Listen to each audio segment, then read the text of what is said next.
Welcome to this explainer.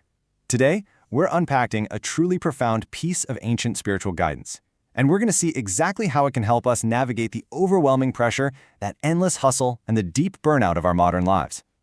Whether you're a young professional just trying to climb the ladder, or honestly, just someone trying to keep your head above water in this fast-paced world, the insights we're looking at today are incredibly relevant. So let's get right into it.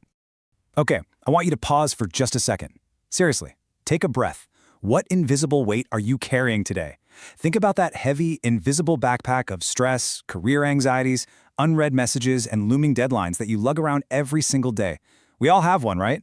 We wake up with it, we carry it on our commute, we take it to bed with us. It is absolutely exhausting.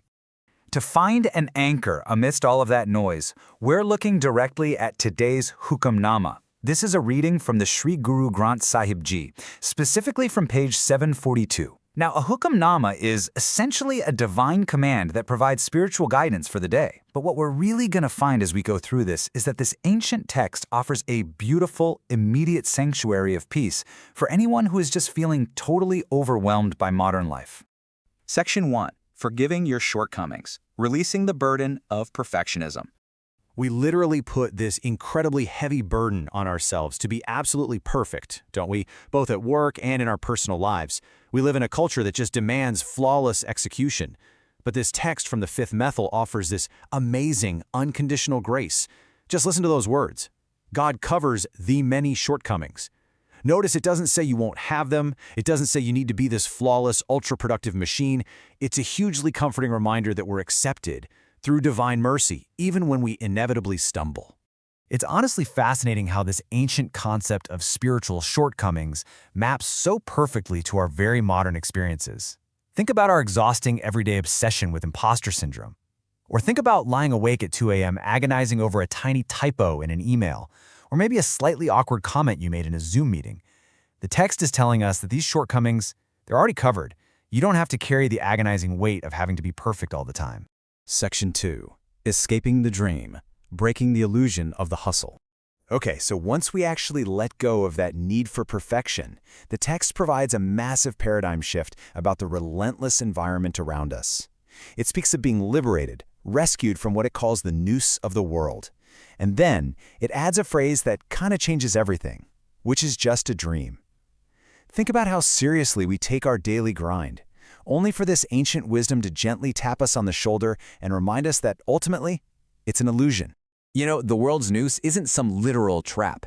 It's that suffocating illusion that your entire self-worth is somehow tied up in your productivity, your job title, or magically hitting inbox zero. It's the trap of endless scrolling, constantly comparing your behind-the-scenes reality to everyone else's highlight reel. That anxiety you feel tightening around your chest, yeah, that's the noose. And the text reminds us it's just a dream. We can wake up from it. So, what does waking up from this dream actually look like? Practically speaking, it means applying this wisdom to your day-to-day routine. It means recognizing that a missed promotion is definitely not the end of the world. It means consciously choosing to detach your core identity from whatever your job title happens to be right now. You are not your output.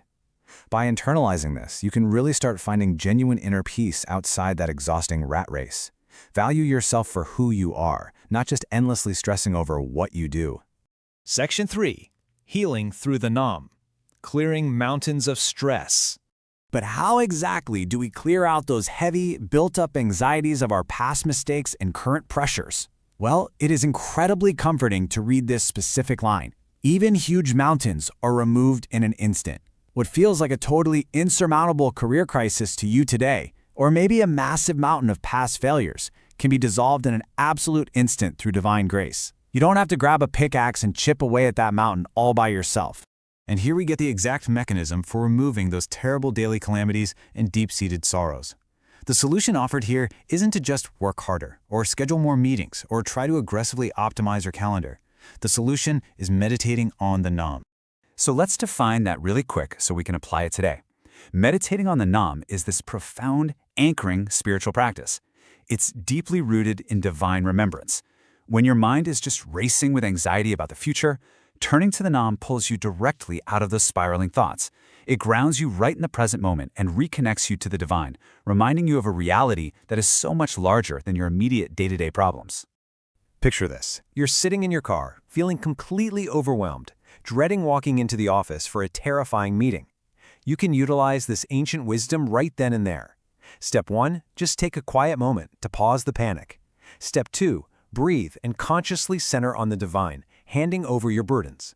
And step 3, simply watch those mountains of stress instantly shrink back down to size as you connect with the Naam. Section 4. Entering the Sanctuary. Finding your ultimate anchor. So where does this entire practice ultimately lead us? Well, we arrive right here. This highly poetic, really moving imagery shows us that true safety, deep belonging, and lasting peace are found by letting go of our ego and humbly accepting divine grace. Grasping the hem of the robe, entering the sanctuary, this is all about surrendering our desperate need for control and just allowing ourselves to be held and protected by the divine. And honestly, this is the best part. You literally don't need to travel anywhere to find this refuge. You don't need to book an expensive retreat or completely escape your life. This spiritual sanctuary is an internal state of grace. It's always open. It's always available right inside you, ready to offer profound release and peace whenever the world around you gets too loud, too fast, or just too demanding. As we wrap up this explainer, I really want you to take this profound wisdom with you into your workday. In the middle of your daily chaos, right there between the endless emails, the calls, and the heavy expectations, where will you seek your sanctuary today? Remember, you absolutely don't have to be perfect, the hustle is just a dream, and grace is always waiting for you. So how can you step out of the dream and into that grace right now?